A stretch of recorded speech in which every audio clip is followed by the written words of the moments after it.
hermanos en esta hora. Hoy vamos a estar hablando acerca de la protección para la familia cristiana. La protección para la familia cristiana. El versículo clave lo tenemos nosotros en Isaías capítulo 26, en el versículo 33. Tú guardarás en completa paz a aquel cuyo pensamiento en ti persevera, porque en ti ha confiado.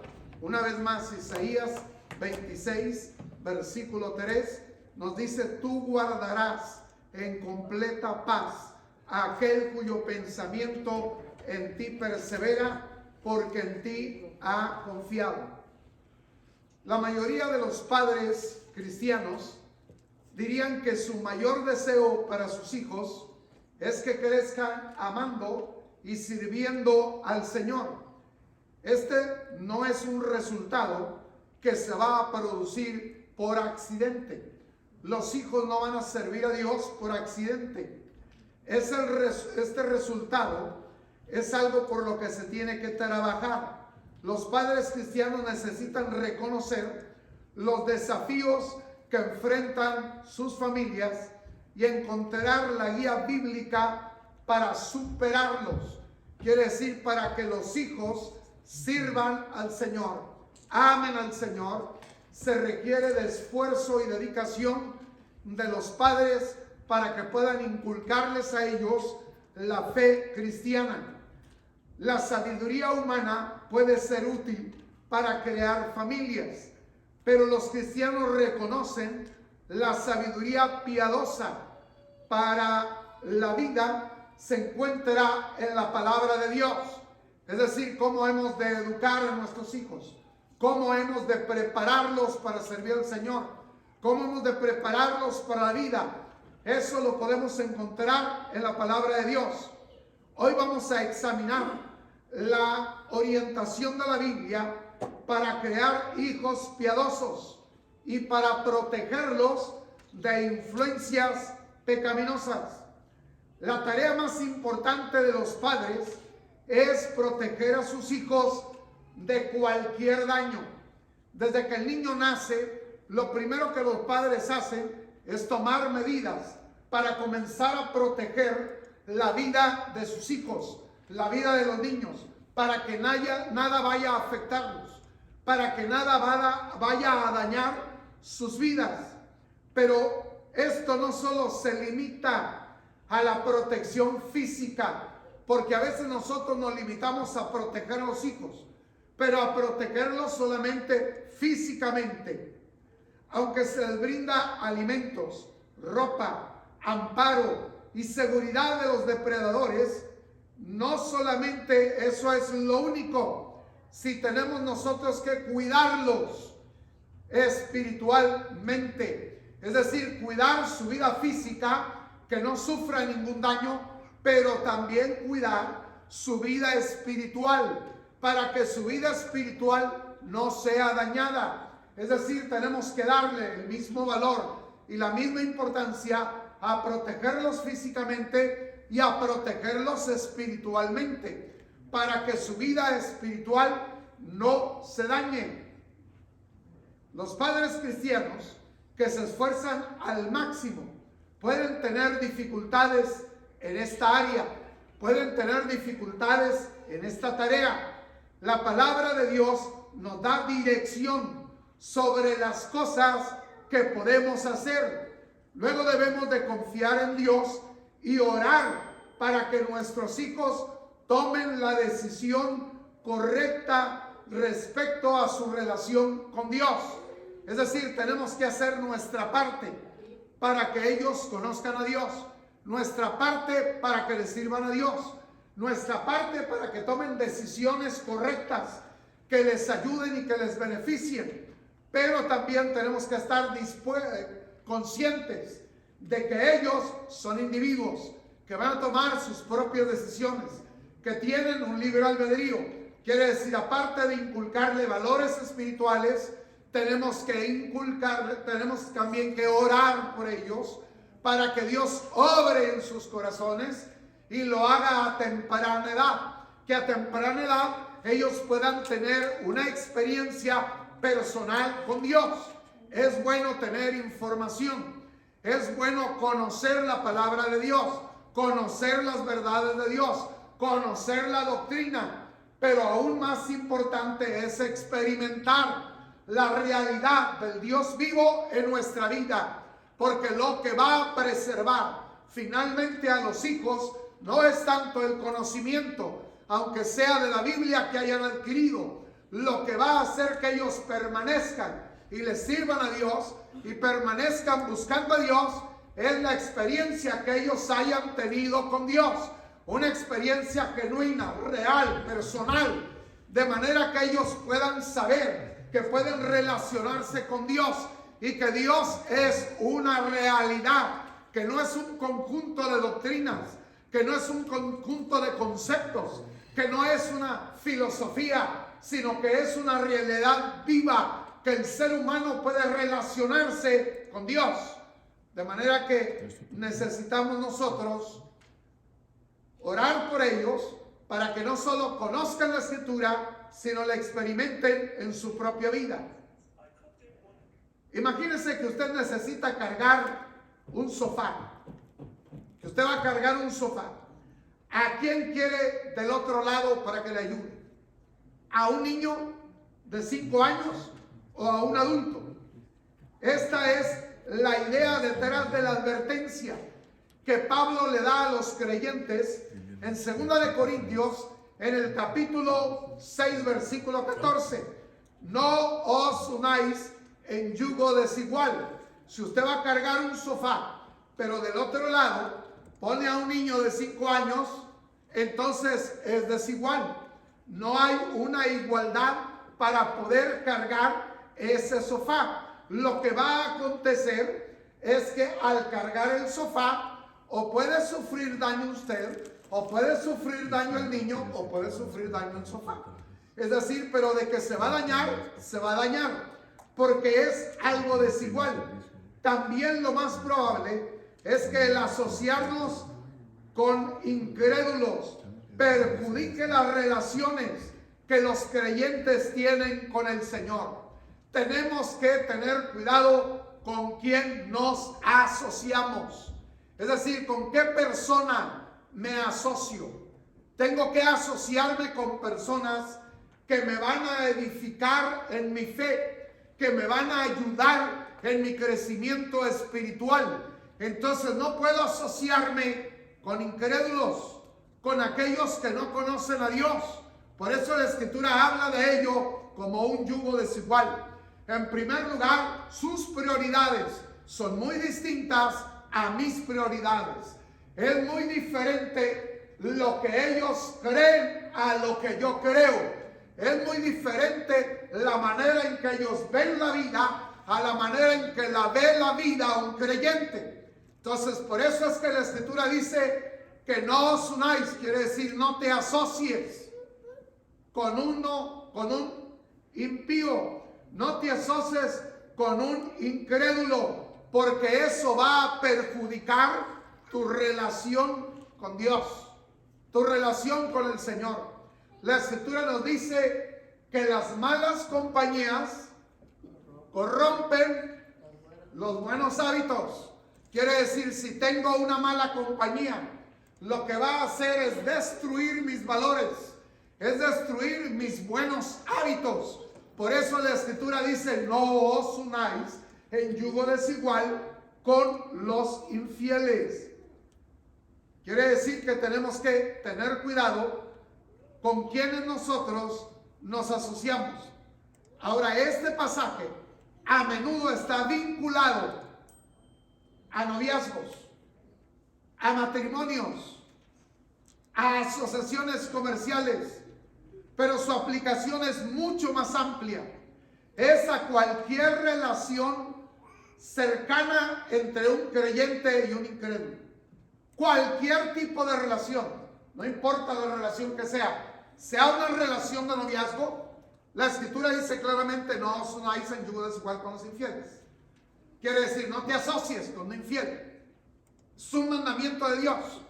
Y los mandamientos de Dios y ordenanzas de Dios No los podemos nosotros quebrantar sin sufrir las consecuencias. Porque cada vez que usted quebranta un mandamiento, las consecuencias vienen. Porque toda acción nuestra tiene una consecuencia. Entonces quiere decir que si yo obedezco, soy bendecido. Si yo no obedezco, voy a tener consecuencias negativas. Entonces, ya sea en una relación de noviazgo o ya sea en una relación de matrimonio, entrando en el matrimonio en un yugo desigual con un incrédulo. Ya sea en una relación comercial o en cualquier otro tipo, ya sea en una relación de amistad con alguien que no es creyente, que es un incrédulo. En segunda de Corintios, en el capítulo 6, en el versículo 15 y versículo 16, nos dice la Escritura: ¿y qué concordia tiene Cristo con Belial? ¿O qué parte tiene el creyente con el incrédulo? ¿Qué acuerdo hay entre el templo de Dios y los ídolos? Porque vosotros sois el templo del Dios viviente. Como Dios dijo, habitaré y andaré entre ellos, y seré su Dios, y ellos serán mi pueblo. Ahora, aquí en estos versículos, Pablo hace 5 preguntas para contrastar la distinción o la diferencia entre el creyente y el incrédulo. Una diferencia. ¿Cuál es esa diferencia entre el creyente y el incrédulo? La justicia contra la injusticia, la luz contra las tinieblas o la oscuridad, Cristo contra el diablo, la adoración a Dios con la adoración a los ídolos. Los creyentes deben de enfocarse en relaciones y en actividades que los acerquen más al Señor. Quiere decir que la relación que yo establezco con una persona sea una relación que me eleva en mi vida espiritual, una relación que me ayuda a crecer y a desarrollar en el Señor, una relación que me inspira para servir mejor al Señor. Es decir, una relación que va a mejorar la relación que yo tengo con el Señor. Entonces quiere decir, me voy a relacionar con personas que me van a ayudar para que yo me acerque a Dios. Y en actividades que me van a ayudar para acercarme a Dios. Hoy nosotros, precisamente en cuestión de las amistades, hoy ahora resulta, tengo 3,000 amigos en Facebook. Y yo no creo realmente en esos amigos. Lo siento, pero yo no creo en esos amigos realmente. Oiga, la amistad es mucho más. Es mucho más la amistad. Hermano, pero a veces tal vez no tengas muchos amigos. Pero es preferible también aquellos amigos que nos van a ayudar a acercarnos a Dios. Aquellos amigos que su amistad nos va a bendecir. Que su amistad va a ser una amistad inspiradora. El apóstol Pablo proclamó el evangelio en Corinto. Y los creyentes pasaron a formar parte de la iglesia de Corinto. En la segunda carta de Pablo a estos creyentes de Corintio, Pablo se ocupa del problema de los falsos maestros que se habían infiltrado en la iglesia.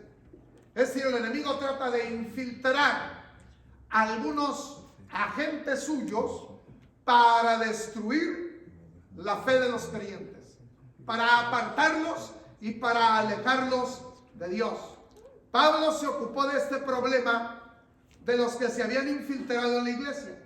Estos falsos maestros eran incrédulos que estaban tratando de apartar al creyente de su lealtad a Cristo, de su lealtad al evangelio.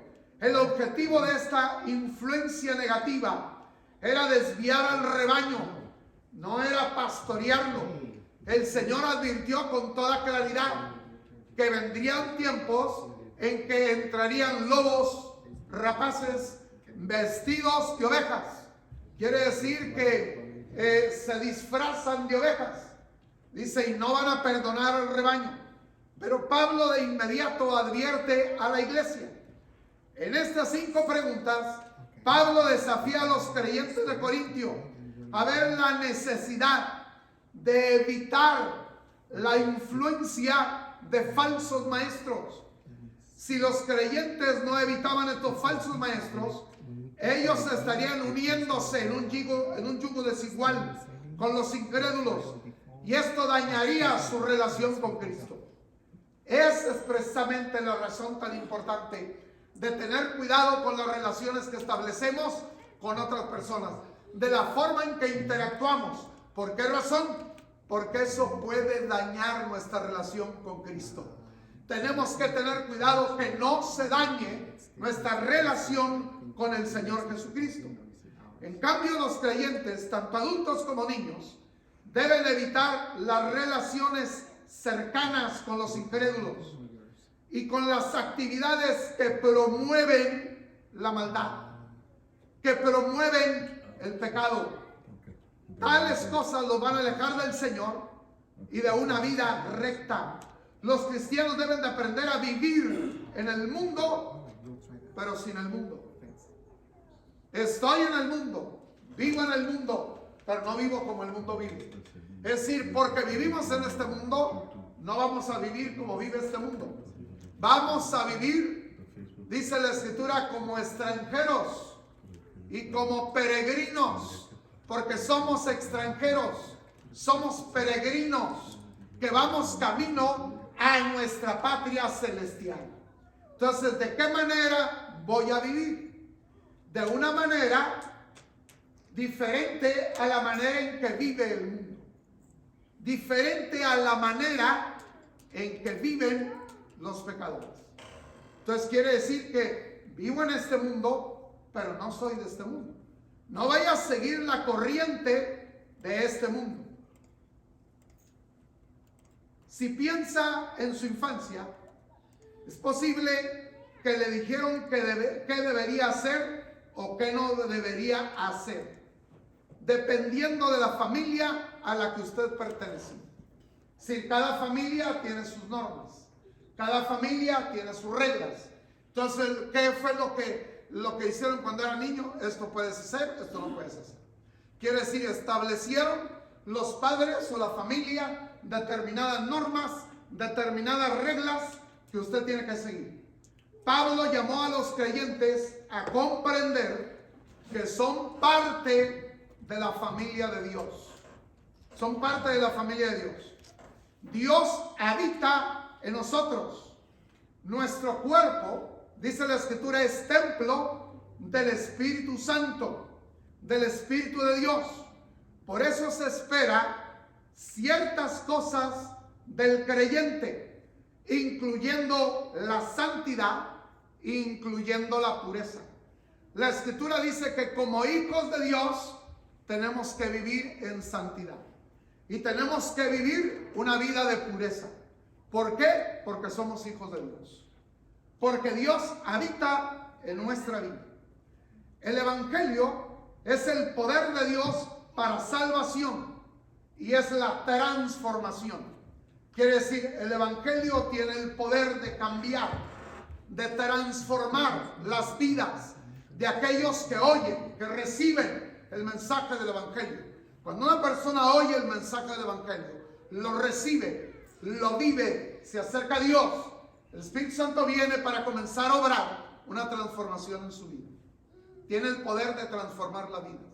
El apóstol Pablo, en la carta a los Romanos, dice: no me avergüenzo del Evangelio, porque es poder de Dios para salvación a todo aquel que cree. Pero no me avergüenzo del Evangelio, no solo porque es salvación, sino porque el Evangelio viene a transformar nuestra vida. Viene a cambiar por completo nuestra vida. Viene a obrar un cambio en nosotros. De manera que el Evangelio tiene el poder de transformar. Por la fe en Jesucristo, las personas son salvas. Lo único que puede salvarnos es la fe en el Señor Jesucristo. Nada nos puede salvar. No hay ningún tipo de buenas obras que usted haga que pueda salvarlo. Usted puede hacer cualquier sacrificio, usted puede hacer cualquier tipo de buenas obras y usted está igualmente perdido. No son las buenas obras, sino es la fe en el Señor Jesucristo, que produce salvación en nosotros, que viene a redimirnos del pecado. La Escritura dice, por gracia sois salvos por medio de la fe. Dice, no por obras, para que nadie se gloríe. Categóricamente, la Escritura dice que nadie puede ser salvo por medio de obras. Las obras no salvan, pero los salvos, los que tienen a Cristo, realizan buenas obras. Entonces tenemos nosotros que entender que tenemos que entregar nuestra vida al Señor Jesucristo. Entonces, por medio de ello recibimos el perdón de los pecados, somos vivificados mientras el Espíritu de Dios viene a morar en nosotros. El Espíritu obra entonces a través de la palabra para transformar nuestras vidas. La palabra de Dios tiene el poder de transformar nuestra vida. Por eso es tan importante que usted diariamente la lea, que usted la conozca el mensaje de ella, porque esta palabra, que es la palabra de Dios, tiene el poder de transformar su vida. Lo primero que comienza a hacer es transformar su mente, es transformar su manera de pensar, la manera en que usted piensa, la manera que usted piensa lo lleva a actuar como actúa.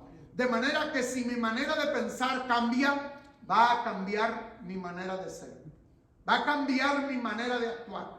De manera que a través de la palabra, el Espíritu Santo viene a obrar una transformación en los creyentes para que aprendan a vivir como hijos y como hijas de vuestro Padre Celestial. Para aprender a vivir como Dios quiere. En 2 de Corintios, en el capítulo 6, versículo 16 al 18, nos dice, ¿qué acuerdo hay entre el templo de Dios y los ídolos? Porque vosotros sois el templo de Dios viviente. Como Dios dijo, habitaré, andaré entre ellos, y seré su Dios, y ellos serán mi pueblo. Por lo cual, salid de en medio de ellos, y apartaos, dice el Señor, y no toquéis lo inmundo, y yo os recibiré. Y seré para vosotros por Padre. Vosotros me seréis hijos e hijas, dice el Señor Todopoderoso. Pablo cita fragmentos de las palabras del profeta Isaías en el capítulo 52, versículo 11. Y del profeta Samuel en Samuel capítulo 2, capítulo 7, verso 14. Y del profeta Ezequiel, capítulo 20, versículo 34. Para recordar estas verdades a los creyentes de Corintio. Si se concentraban en quiénes son, evitarían las malas compañías que perjudican su relación con Dios. La Escritura claramente lo que nos está enseñando es evitar las malas compañías. Las malas compañías.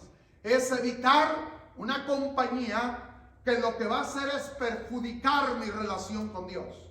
Tengo que evitar las malas compañías.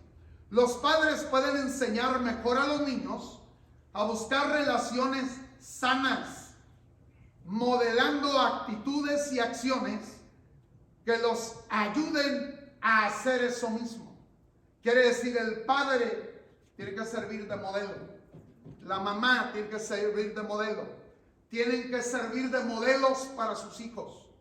En otras palabras, con mi ejemplo, tengo que enseñarles lo que es bueno y lo que es malo. Lo que debo de hacer y lo que tengo que evitar. Entonces tengo que enseñarle cómo buscar compañías sanas, compañías que los pueden ayudar. Tenemos que explicarle a los niños por qué debe de tener actitudes piadosas. Es decir, ¿por qué? ¿Por qué debe de tener actitudes piadosas? Oiga, hay veces que los padres simplemente le dicen, tú hazlo porque yo digo, porque yo soy tu papá. Bueno, ya sé que eres mi papá y ya sé que tú lo estás diciendo, pero hay una razón. Hay una razón por qué. ¿Por qué debo de evitar esto? ¿Por qué no debo de hacer esto? Es decir, tenemos que explicarles por qué debemos de tener actitudes piadosas y elegir sabiamente a sus amigos. Tenemos que enseñarles para elegir con sabiduría a sus amigos. Porque recuerde lo que la Escritura dice: las malas compañías corrompen los buenos hábitos. Quiere decir, dime con quién andas y te diré quién eres. Porque se te pega con quién andas. Con quién tú caminas, con quién tú andes, con quién te asocias, se te va a pegar. Se te va a pegar. Oye, dice que en una ocasión, hablando de una fábula, dice que en una ocasión le dijeron a una hoja: ¿tú eres de la familia de las rosas? Dijo: no, no soy de la familia de las rosas. Dice: ¿y entonces por qué tu aroma? Dice: porque el viento me llevó mucho tiempo a estar en contacto con la rosa. Por eso ahora pues se me pegó la fragancia de la rosa. Hermano, con que usted se asocia, se le pega su fragancia. Se le pega la fragancia con la persona. Por eso dice: las malas compañías corrompen los buenos hábitos. Entonces hay que saber elegir sabiamente a sus amigos y saber elegir sabiamente las actividades.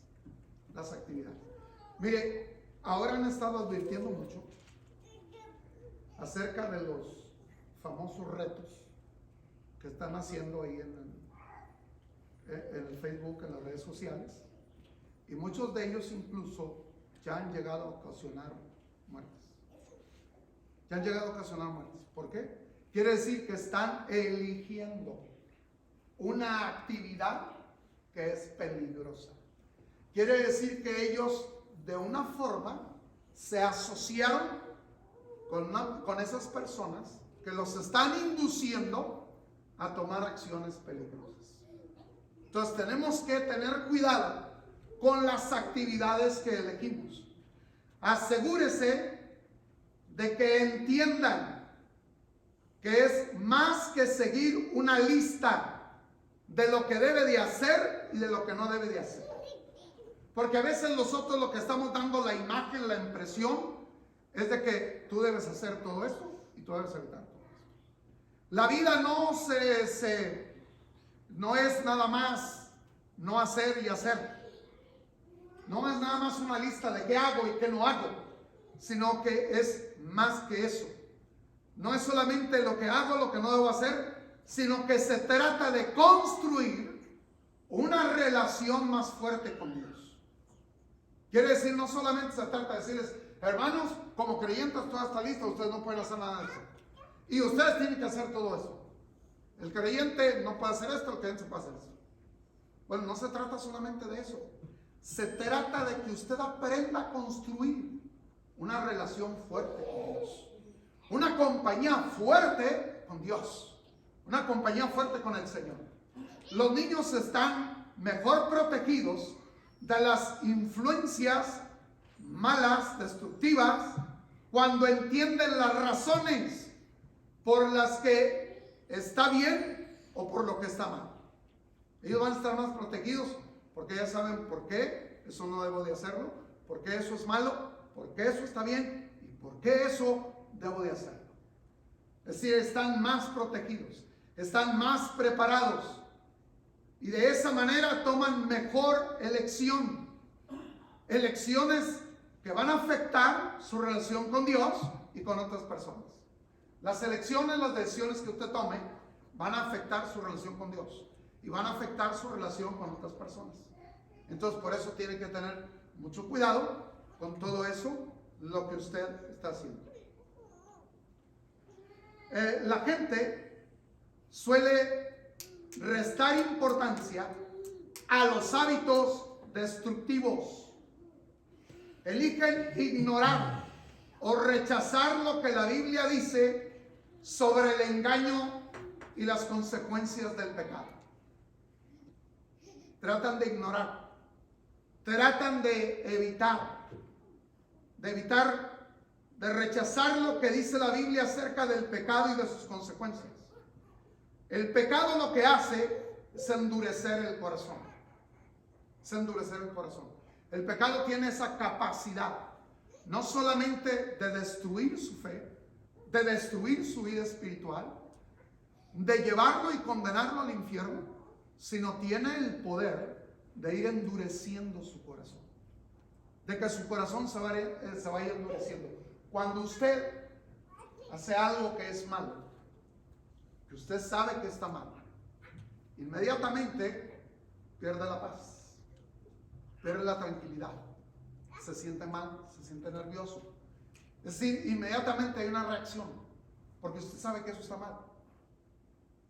Dice, no, yo no lo voy a hacer, pues no lo voy a volver a hacer. Pero usted lo vuelve a hacer. Usted lo vuelve a hacer. Usted lo vuelve a hacer. Y va a irse dando cuenta que cada vez que usted lo hace, es menos el malestar que usted siente por hacerlo. ¿Qué quiere decir? Se va endureciendo el corazón y va perdiendo la sensibilidad que le redarguye que eso es malo, que usted no debe de practicar.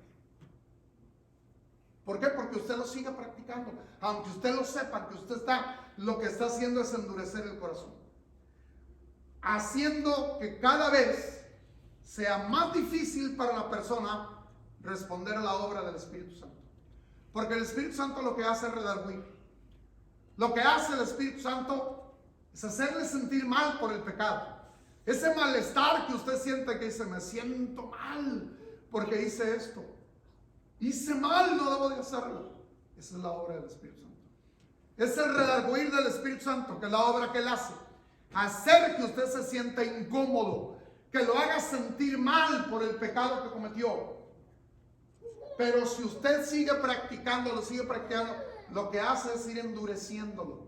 De manera, su corazón, de manera que cada vez sea menos sensible a la voz del Espíritu. Haya menos sensibilidad a la obra del Espíritu Santo, que está tratando de redarguirlo y que está tratando de acercarlo al Señor. Entonces se va endureciendo de manera que ya no responde a la vida del Espíritu Santo en ellos. Los padres deben de enseñar a sus hijos lo que dice la palabra del Señor acerca de los hábitos destructivos. Deben de enseñarle lo que dice la palabra del Señor acerca de hábitos destructivos. La palabra del Señor nos da principios para vivir. Tenemos nosotros que enfatizar no tanto el aspecto negativo de vivir, sino de enfatizar de vivir de acuerdo a la palabra de Dios. Quiere decir, tenemos que enseñarles que no podemos vivir de acuerdo a los valores del mundo, del pecado, pero tenemos que enseñarle los valores positivos. Cómo vive un creyente, cómo vive un hijo de Dios, cómo debemos de vivir de acuerdo a las leyes divinas, de acuerdo a las leyes de Dios. Se debe presentar la instrucción de modo que los niños comprendan que sus padres quieren lo mejor para ellos. Oiga, hay veces que los hijos dicen, es que me quiere privar de mi vida, es que no quiere que yo sea feliz. No, si algo desean los padres es que seas feliz, es que seamos felices. Los padres no vamos a ganar nada con que los padres sean infelices. Los hijos, pues ¿para qué queremos que los hijos sean infelices? No, queremos que los hijos sean felices, que vivan una vida saludable, que sean bendecidos, es más, que vivan mejor que nosotros, que estén mejores preparados para la vida. Oye, no se trata de ello, pero muchas veces no lo hacemos en la forma correcta, en que tenemos nosotros que hacerlo y damos una imagen contraria. Es decir, no les damos a comprender que lo que deseamos es lo mejor para ellos, es lo mejor para los hijos.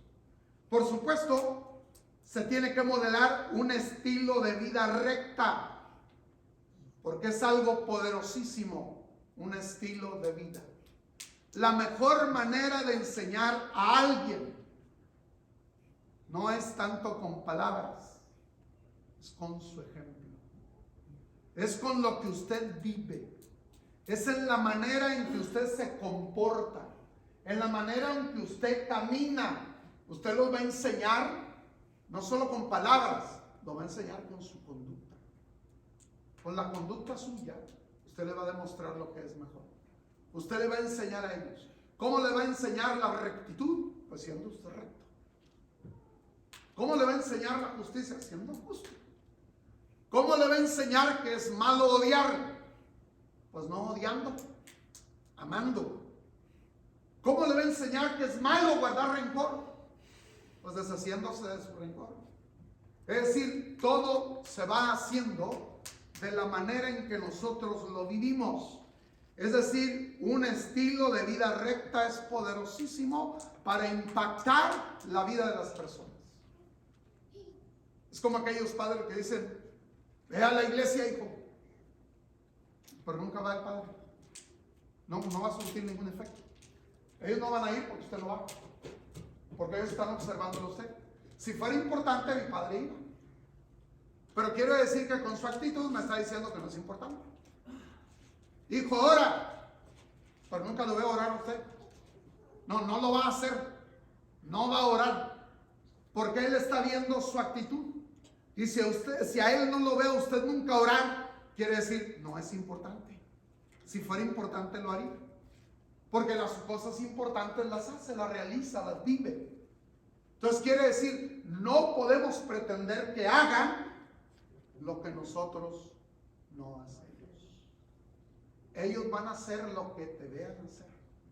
Tú eres su ejemplo, su modelo, su maestro. Son los primeros maestros que ellos tienen en la vida. Entonces se tiene que, a través de un ejemplo. Es importante que los padres y otros adultos en la vida practiquen lo que predican. De manera que los hijos vean lo que se está predicando, lo que se está enseñando. Tanto sus padres como otros adultos, que ellos vean en su vida que ellos practican lo que están predicando. Unos padres cristianos hacen bien en prestar atención a las advertencias bíblicas sobre los efectos dañinos del alcohol y de otros hábitos que controlan la vida, y enseñar a los niños sobre sus peligros, estar enseñándolos. Sea un ejemplo piadoso para su familia. Evite cualquier hábito destructivo. Evite cualquier hábito destructivo. Confíe en la palabra de Dios y en la dirección del Espíritu Santo para ayudar a usted y a sus hijos para tomar decisiones sabias que fortalezcan la vida. La Escritura nos dice en Proverbios capítulo 23, versículo 31 en adelante: no mires al vino cuando rojea, cuando resplandece su color en la copa, se entra suavemente, mas al fin como serpiente morderá y como aspín dará dolor. Tus ojos mirarán cosas extrañas, tu corazón hablará perversidades. Serás como el que yace en medio del mar, o como el que está en la punta de un mastelero, y dirás, me hirieron, mas no me dolió, me azotaron, mas no lo sentí. Cuando despertaren, aún lo volveré a buscar. Este pasaje de Proverbios describe los efectos dañinos del alcohol. Cuando la mayoría de las y no solo eso, sino también de la mayoría de las sustancias adictivas, pueden traer periodos de placer, de escape de la realidad, pero quitan más de lo que dan. Aun cuando las personas se dan cuenta de que esos hábitos son destructivos, que lastiman a ellos y a quienes los rodean, descubren que se han convertido en esclavos del alcohol o en esclavos de otras sustancias. Sin ayuda alguna, continuarán cayendo.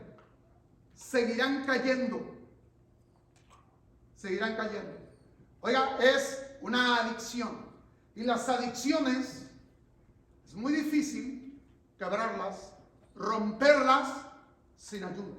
Se requiere la ayuda para poder romper con esas adicciones. Con esas adicciones. Se requiere de ayuda. Se requiere de la ayuda de Dios, como también se requiere de la ayuda de otras personas que puedan ayudarlo para que pueda librarse de todas aquellas cosas que lo tienen esclavizado, que lo esclavizan. Hermano, no tenga miedo de pedir ayuda, de pedir oración para lidiar con ese problema. Hay algunos que son adictos al alcohol, las drogas, los juegos de azar, el sexo.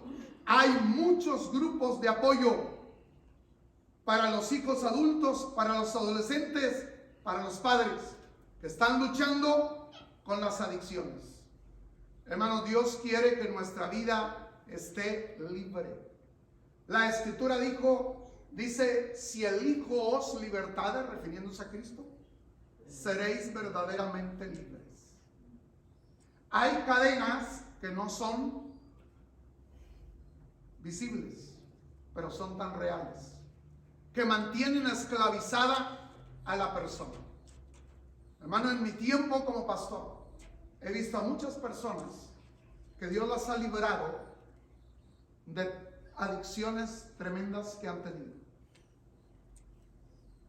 Como les comentaba en tiempo atrás acerca de un hermano en Monclova, que él era adicto a las drogas, que estaba metido en pandillas, a pesar de tener su esposa, tener sus hijos, pero Dios tocó su corazón y el Señor vino a cambiar y a transformar su vida, y Dios lo hizo libre de esa adicción a las drogas. Por eso les decimos que el Evangelio tiene el poder de transformar la vida, de cambiarla. Aquel joven que les hemos comentado era un joven que cada día de pago, que era cada quincena, le pagaban cada quincena, cuando tenía que volver a empezar su semana de trabajo, ya sabían que no aparecía. Y ya sabían dónde estaba en la cárcel. ¿Por qué? Pues debido a las drogas y debido al alcohol. Tenía muy buen trabajo, trabajaba en la ciudad. Hasta que aquel día vino a la iglesia, conoció a Cristo como su Salvador y su vida fue transformada. Ese fin de semana, él no estuvo en la cárcel. Ese fin de semana, no estuvo bajo el alcohol y las drogas. Ese fin de semana conoció a Cristo. Y el lunes, cuando nadie esperaba que él apareciera, él apareció ahí en el trabajo. Esa es la obra que Cristo hace en el corazón de la persona. Esa es la transformación que el Espíritu Santo realiza en la vida de la persona que abre su corazón a Dios y que le permite que Él venga a obrar y actuar en su vida. Hermano, tenemos que tener cuidado de que nuestros hijos no caigan en ese tipo de adicciones. Y una de las mejores maneras es dándoles ejemplo. Es dándoles ejemplo a nuestros hijos. Alguien ha dicho que una nunca tiene que parar lo que comienza. Alguien dijo que uno no tiene que parar lo que comienza, lo que no comienza. Si tú no comienzas algo, no tienes que detenerlo. Si tú no comienzas a beber, no tienes que detener la bebida. Si tú no comienzas la adicción a la droga, no tienes que detenerla. Quiere decir, es mejor no empezar. Es mejor no conocerlo. Hay una vida mejor que todo ello. Y esa vida está en el Señor Jesús. Yo quisiera que alguien rapidito ahí en Efesios capítulo 5, versículo 1 al 5, nos leyera esos versículos, primeros 5 versículos rapidito, en forma, con voz alta, con voz fuerte para oírlo. Efesios capítulo 5, versículo 1 al 5.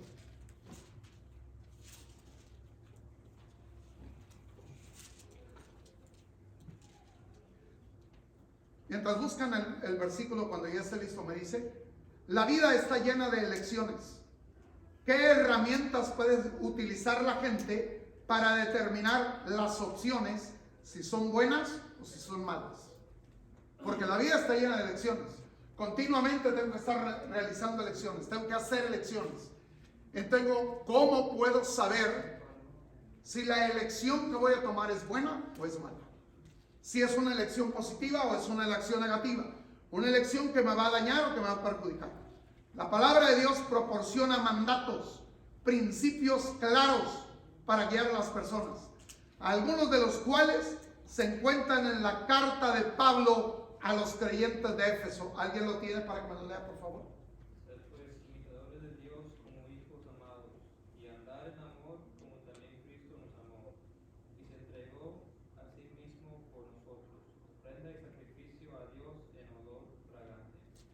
Pero fornicación y toda inmundacia o avaricia, ni aun ser hombre entre vosotros, como conviene a santos, ni palabras deshonestas, ni necesarias, ni truhanerías que no convienen, sino antes bien acciones de gracias, porque sabéis esto, que ningún fornicario o inmundo o avaro, que es idólatra, tiene herencia en el reino de Cristo de Dios. En Efesios capítulo 5 incluye 3 principios para vivir sabiamente. El primer principio es considerado si la decisión que está tomando refleja el carácter de Dios. Es decir, voy a tomar esta decisión, pero esa decisión que voy a tomar refleja el carácter de Dios. ¿Está reflejando el carácter del Señor? Sed pues imitadores de Dios. Quiere decir que ¿cómo debe de vivir los hijos de Dios? Imitando a su Padre Celestial, imitando a Dios. Sed imitadores de Dios. Normalmente los hijos, sobre todo cuando son pequeños, tratan de imitar a sus padres y de hacer lo que sus padres hacen. Pues la Escritura dice, sed imitadores de Dios como hijos amados. Como hijos de Dios hay que imitar a Dios. Entonces, esta decisión que voy a tomar es una decisión que hace que yo imite a Dios. Cristo vivió de esta manera, al reflejar la naturaleza amorosa de su Padre, estando dispuesto a sacrificar su vida por los demás. El segundo principio es evitar la inmoralidad sexual, la impureza y la avaricia.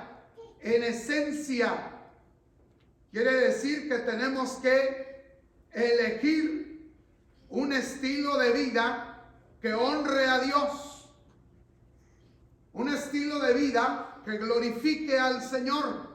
Tenemos que elegir una vida que sea santa.